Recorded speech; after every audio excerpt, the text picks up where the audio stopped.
Hello. My name is Jake. I am a regression hypnotist as well as a level 2 qhht practitioner. I use hypnosis to help my clients to connect with their subconscious or their higher self to find healing and answers. In the past couple videos that I've made, I've been sharing session stories around the topic of energy, including last week's video about the flow of energy through nature, and a previous video about a client who was working with energy and consciousness on the ley lines. So the videos that I put out has inspired me to do a different type of video for you guys today. Don't worry though, I will be pulling in a bit of information from my hypnosis sessions, but the topic of ley lines I wanted to discuss through the history of the lines, as well as some of my own personal experience. So this past weekend, I took a trip down to Asheville, North Carolina, and I decided to learn a bit about the ley lines before I went down. I wanted to share some of that information with y'all to give you a bit of context around my experiences. So the ley lines, as most of you probably know, are energetic and spiritual lines of energy through the earth. And sometimes they do have physical manifestations as well, especially in places like Great Britain, Ireland, Scotland, amongst other places.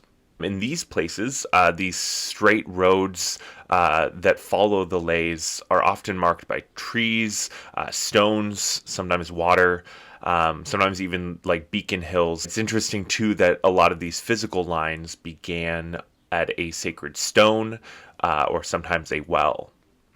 More on my own experience with stone markers later in the video. I found that it was also interesting that these roads were often physical connections between sacred sites. Things like stone circles, pagan sites, churches, and many other different sacred sites. Some of these markers, some of these lines are also in alignment with the sun and other celestial bodies like the stars. What's interesting though is that I've found that a lot of these physical markers are rarely seen in the US, for example.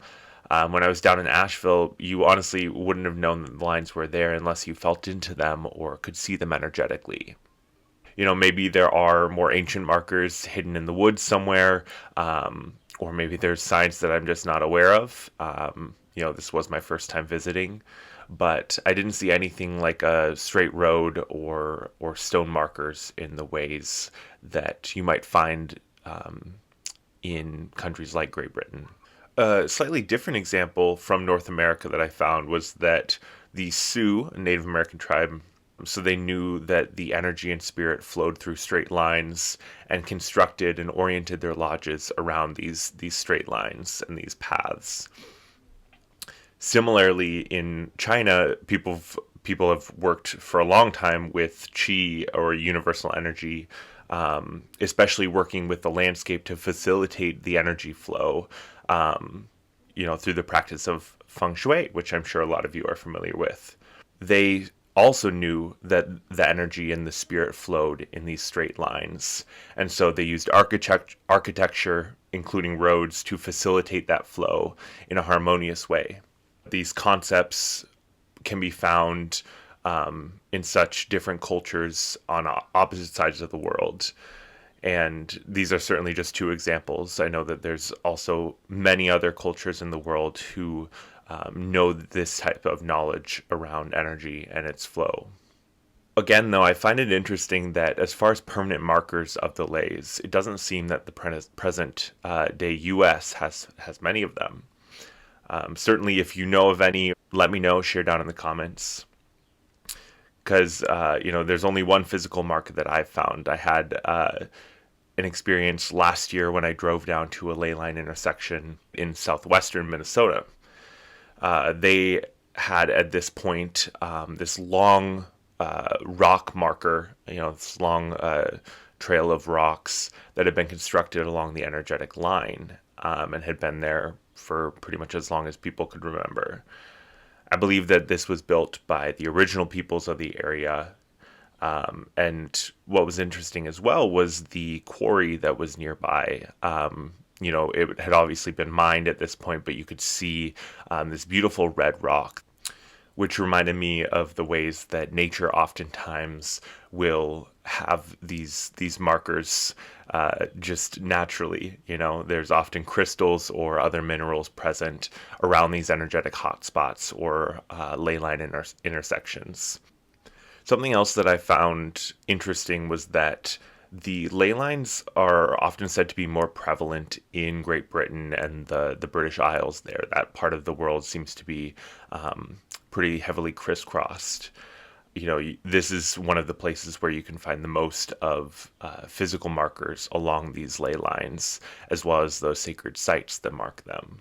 I found it interesting as well that Great Britain even has a deity of the ley lines. Ellen of the Ways, or Ellen of the Old Straight Track, was this deity's name. When I was thinking about this, feeling into it, it seems that the culture and the acceptance of these subtle realms and the metaphysical seems to help or hinder this energy flow. There's lots of information, scientific study out there about the power of the human thought and the way that energy can follow our thoughts. And I really, I wonder if there's a correlation there. Could it be that there's more ley lines in this part of the world because of that? Just a thought. I'm definitely curious to know as well if there's other hotspots of ley lines around the world. There's definitely lots of different versions of maps out there of people's understanding of ley lines and where they are and what they cross. So definitely, if you have something to add to the conversation, again, please feel free to share that down below. And let me know if you know of other energy hotspots or concentrations of ley lines, because I'd love to hear. All right, so as you can see, ley lines seem to be a pretty archetypal, universal concept that's expressed and worked with in different ways around the world. I also think it's interesting that, again, that physical manifestation isn't always present.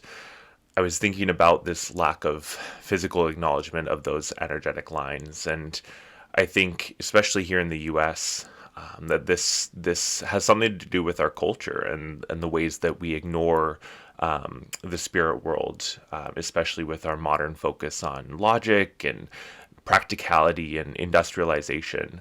The knowledge of ley lines is really ancestral and has been kept alive, like much sacred knowledge, through original peoples, through the tribal knowledge of different groups. And I think that the more that we can learn from this, the more that we can tap into this ancient ancestral knowledge, including that inner knowledge, that inner wisdom that we have from our past lives. I think the more that we can begin to live in harmony and flow with the earth again. I think that really we need to remember the magic that the land holds. We need to remember the sacredness of the energies of the earth. And the more that we as humanity step into this new world of remembering, I think that not only will we be returning to that sacred and that magical knowledge that we had, that we've forgotten, but I think that we will start to live more in connection with the earth, with each other, with nature, rather than living this way of separation and dominion. Working with the flow of energy rather than working to conquer it or subjugate it. Now, I certainly have felt this magic when I visited Asheville. This past weekend was quite a trip, so I really was excited going down to feel into the energies of the ley lines myself. What did it feel like in this area that I had heard so much about? And I was definitely reminded of the flow of energy that was presented in my client session from last week. Definitely check out the full story link below if you want to get into all of the details. But just briefly, we explored the flow of energy as it traveled through fractals in nature. My client described seeing the energy pathways in nature as little lightnings was the term that she used. If we look at blood vessels, lungs, tree branches, and lightning, amongst other things, all of these manifest in that form of fractal. And my understanding is that there are many ways that energy and spirit can flow through the cosmos. One of those is fractals, like the examples above. Another, I believe, is ley lines. The visual that I was getting as I tuned into this concept was that ley lines are like the Earth's energetic arteries, and that fractals are like energetic veins. Now, I don't think it's literal, the same way that arteries and veins work in our body. But I think as a metaphor, this can help us understand the different ways that energy flows. You know, as above, so below. Anyway, bringing it back to my personal experience in Asheville, my first impressions of the area really was a vibrancy. I felt this internally more than anything else, although that's not to say that the community there wasn't also high energy. For instance, stumbled across a drum circle that they had going on in the Central City Park, which was so wonderful and had just great energy there. But, I believe that this vibrancy, this electric charge, that I felt was coming from the earth. It felt different than caffeine, and I certainly wasn't sleeping super well on the hotel bed. So I don't think that my extra energy could be attributed to that. I really felt the presence and the energy of Gaia in this place. She really seemed amplified. And yet there was also this grounded and stable feeling to it. There seemed to be really this balance of energy there. I didn't feel chaotic. It was more like highly alive, if that makes sense. Another thing that I could sense was just the age of the mountains and the trees there. Certainly the rocks, the sky, the trees, all of it seemed to be, whispering to me about what it's seen. And at times it honestly felt like I was, slipping into the past, almost like time traveling.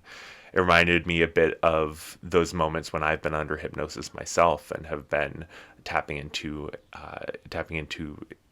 deep knowledge. So the most incredible moment of my trip, though, was when I encountered a deer in the woods while I was walking. Really, this interaction was super special to me, and especially given that recent session that I had, really seemed very synchronistic and seemed like it had this message for me. So I was walking kind of in this area right outside of an art center that was off of a scenic highway, so kind of the middle of the woods there. And I noticed this deer from a distance, and so I stopped. I kind of placed my hand on my heart and said hello to the deer, thanked it for saying hello, showing herself. We made eye contact, and she was, flicking her ears back and forth. There was this still, calm energy that I felt from her that really, was balanced by the strength and the muscles that I saw in her body, in her chest. There was this balance to her. I could see, both the stillness, but then that poise ready for quick action, quick movement. This moment really reminded me of deer medicine. There's a book that I read called Animal Power by this woman, Allison Charles, and she talks about the messages that different animals can bring to us, and one of the messages that she shared around deer was that they had this quiet strength, reminding you of that balance of stillness and might. So the deer and I stood like that for a few moments, just staying still and sharing in that energy. We had the path to ourselves at this point, so it was really quiet. And after a bit, she calmly turned around and walked away to join two other deer that were further off in the woods. Feel free to check out my Instagram if you want to see a photo of this deer, as well as some other beautiful moments in nature that I witnessed.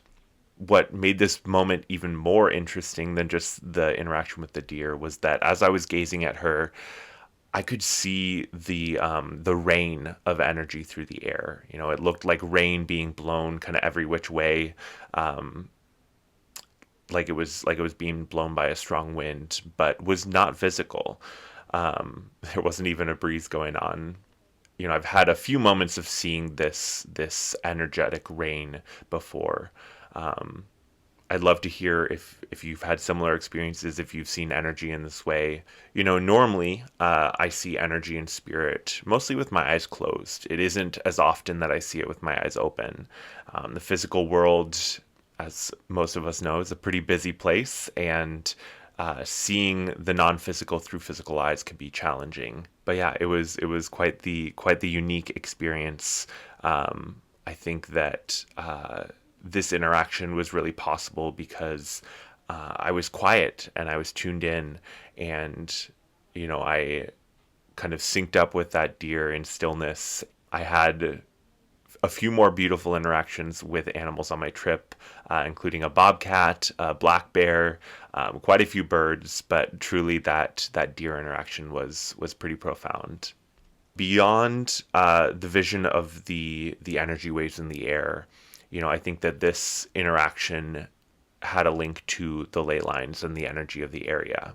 It really seemed like the animals had this awareness of the energy. They were so active, so visible, really more than I've seen in a lot of places in nature. I live in Minnesota, and we certainly have lots of woods around. It doesn't seem like the animals are quite as active here, which was just something that I noticed, something that I was thinking about as I visited Asheville. I know, as I'm sure many of you do, that the animals are much more tuned into the energies of the earth. If you think about the ways that animals can signal earthquakes or tsunamis happening, they're very tuned in and turned on to these energies. And I really think that we can learn a thing or two from them about living in harmony and flow with nature, with the earth. So all in all, really cool experience. And as a hypnotist, I've been fortunate enough to uncover even more knowledge through my clients' sessions and their experiences in past lives. If you've seen my video, Path of an Energy Worker Part 1, you'll likely remember the lifetime of my client who was working on the ley lines, working with energy and consciousness.